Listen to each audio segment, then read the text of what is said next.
celui qui est accueilli est très content que ce musée qui accueille autant de gens célèbres lui fasse une... Donc, on se fait du bien mutuellement. Alors, qui dit réseaux sociaux dit personne devant l'écran, mais aussi personne derrière l'écran. Et vous citez par exemple que les propos de Gwyneth Paltrow sur ses sex toys favoris, ou de Kate Winslet qui parle de son incontinence urinaire. Alors, vous ne jugez pas dans le film. Non, je ne juge pas. Mais je trouve que finalement, c'est une manière d'être star et homme à la fois, oui, qui n'est pas inintéressante. Je n'ai pas dit que c'était inintéressant. Je dis simplement que, avec le développement d'une certaine doctrine, je dirais, égalitariste, humaine, etc., les grandes stars ne prennent pas les distances qu'elles avaient avec les avant. Bon. Et donc, elles estiment que, en parlant d'incontinence urinaire ou de sextoy ou bien d'autres choses, j'en ai vu d'autres exemples depuis, on se rapproche. Alors, je le comprends, c'est pas antipathique, ça montre bien que, mais on sort du rêve, on sort de la projection onirique. Alors, on peut le considérer, moi je le respecte, on peut le considérer que c'est pas leur problème, mais en même temps,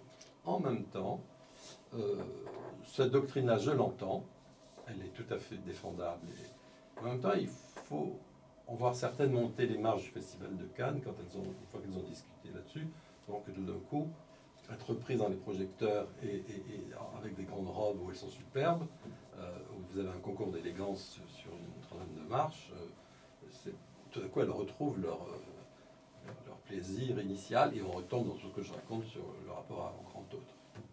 Et vous citez Métropolis de Fritz Lang comme métaphore sur le fait que le public, le grand public, quels que soient les continents, il doit être hypnotisé pour que la starification continue. Absolument.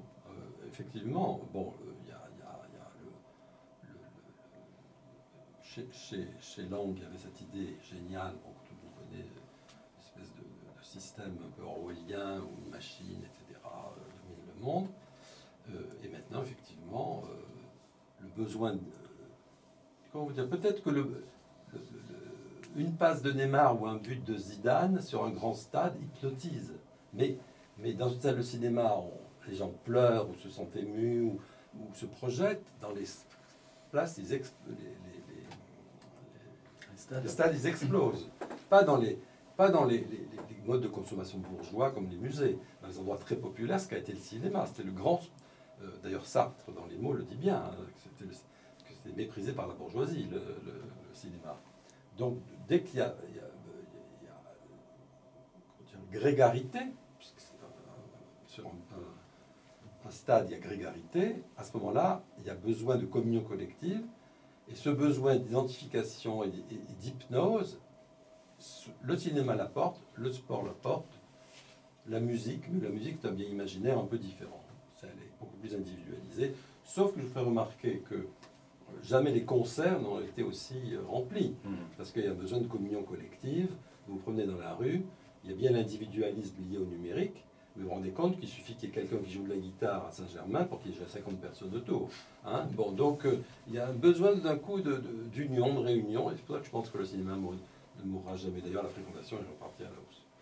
Pauline Casson, la dernière citation, elle a été prononcée par une jeune femme qui est la plus proche en âge de toutes celles qu'on a entendues de vous. Je crois que le désir d'être regardé ne s'assouvit jamais dans le fait d'être regardé. Et c'est Marion Cotillard qui a dit ça. La course en avant. Et elle synthétise très bien cette perpétuelle insatisfaction, ce plaisir très fugace qu'on a de se sentir regardé, de se sentir surtout, j'insiste bien, digne du regard de l'autre avec un grand A, mais c'est la quête de Sisyphe, quoi. Ça n'en finit pas. Alors dans le livre, vous dites qu'être actrice, c'est avoir un abri qui protège, mais c'est une construction qui est éphémère, qu'il faut à chaque fois reconstruire. Absolument. Merci beaucoup René Bonnel. Votre livre La Star et son complexe est paru aux éditions Léo Cher, mais ne partez pas si vite, il y a un questionnaire rituel auquel vous allez avoir droit.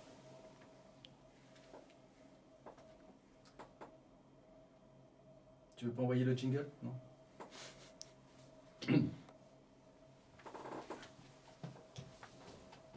Merci Pauline. Bah, de rien, avec plaisir.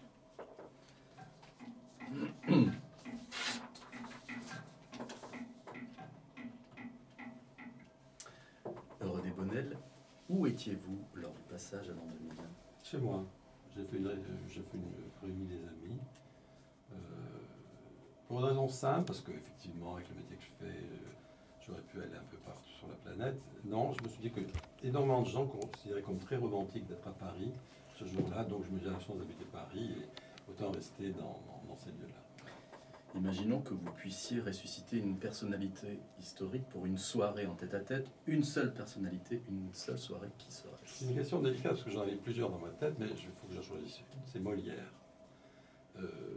Pourquoi Molière? Parce que, bon, pour toutes les raisons qu'on peut imaginer, son immense talent, sa renommée mondiale, tout ce qu'il a apporté au théâtre, je ne vais pas foncer les portes ouvertes. Mais j'aurais une question à lui poser, parce que ça me taraude, ça quand même, ça entame un peu mon admiration.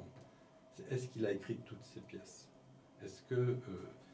je ne suis pas assez compétent pour trancher ce débat, donc je n'ai pas d'avis. Mais je lui poserai bien cette question quand on voit la façon dont versifie Corneille, et donc on sait qu'il le voyait régulièrement, et vous comparez, je sais pas, Tartuffe par exemple, vous vous rendez compte que les choses... Mais je lui poserai la question, hein, sans idée préconçue.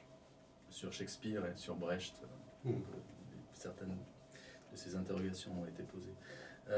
Imaginons que vous soyez en conflit avec quelqu'un et vous dites non, ça a assez duré, il faut en tirer l'âge de guerre. Quel est le DVD que vous offririez en gage de...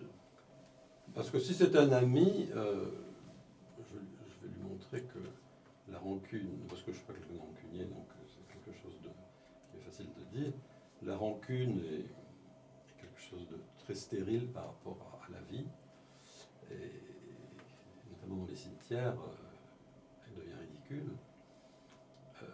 Je lui offrirai Il s'en passe, le fanfaron de Dino Risi, que je trouve que pour moi un chef-d'œuvre absolu parce que ça dit énormément de choses sur le plan de la comédie, des analyses sociaux, économiques et psychologiques de l'Italie début des années 60, qui est pour moi indémodable et qui se termine très mal. C'est la fascination d'un jeune garçon Trintignant pour Gassman. Et je ne sais pas si vous l'avez lu, mais j'avais été à le voir et ça se termine mal. Et je lui dirais à ce moment-là, regarde, l'amitié peut être brutalement interrompue, alors arrête-toi. Quel est le livre que vous avez le plus offert? C'est difficile de répondre parce que j'offre beaucoup de livres et c'est très varié. Mon livre, qui longtemps été mon livre de chevet que j'ai offert parce que sont les mots de Jean-Paul Sartre. Je trouve que vous avez cité tout à l'heure. Oui, indépassable et admirablement écrit. Que personnellement, certains trouvent que c'est surécrit. Dans la littérature actuelle et notamment tous les ouvrages couronnés, je suis un peu frappé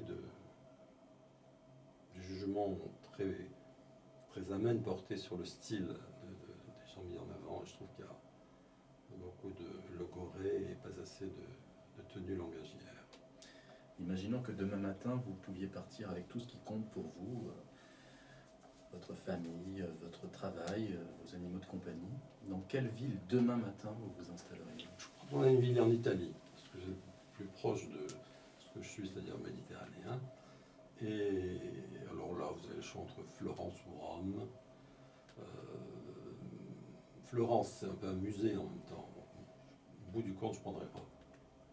Est-ce que vous êtes déjà retrouvé dans un musée, face à une toile ou face à une photo, marquer un temps d'arrêt et vous dire mais bon sang, c'est moi que je suis en train de voir? Là, j'ai aucun mal à vous répondre là-dessus. Je n'ai pas besoin de me torturer la tête. C'est Magritte, qui est un peintre que j'adore. J'ai été très frappé par cette toile dont j'ai oublié le nom.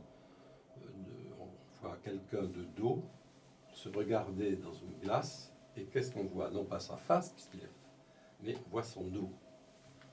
Et je trouve ça extrêmement, justement, sur les problèmes de narcissisme, d'identification, la dérision de beaucoup de choses.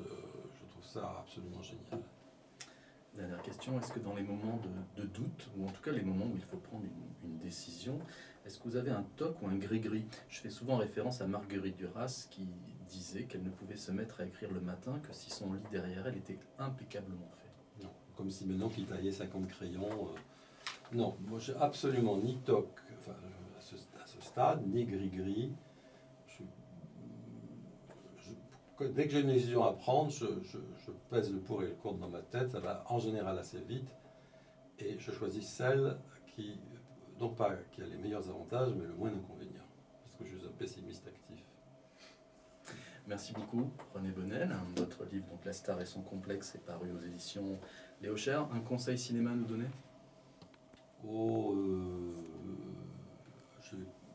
Il y a un film que j'ai vu en projection privée qui est La promesse de l'aube, avec Charlotte Gainsbourg, qui est un film très très bien produit et réalisé. D'après Romain Gary. Absolument. C'est pas le premier, il y a eu déjà la Mégane Mercouri, etc. Pauline Cassan, sur quelle planche ou dans quel court ou long métrage va-t-on vous voir prochainement? Bientôt, je vais jouer dans un film qui s'appelle 10 minutes pas plus, enfin tourné en janvier. Et après, je jouerai dans une pièce de théâtre qui s'appelle Autour de ma pierre, il ne fera pas nuit, avec la compagnie du Libre Acteur, qui est une compagnie à suivre de très près, qui fait du théâtre immersif. Merci beaucoup. Et notre prochain invité en décembre, pour finir l'année, sera Patrice Lecomte, qui vient de publier un abécédaire. Merci à tous les deux. À très bientôt. Merci. Merci.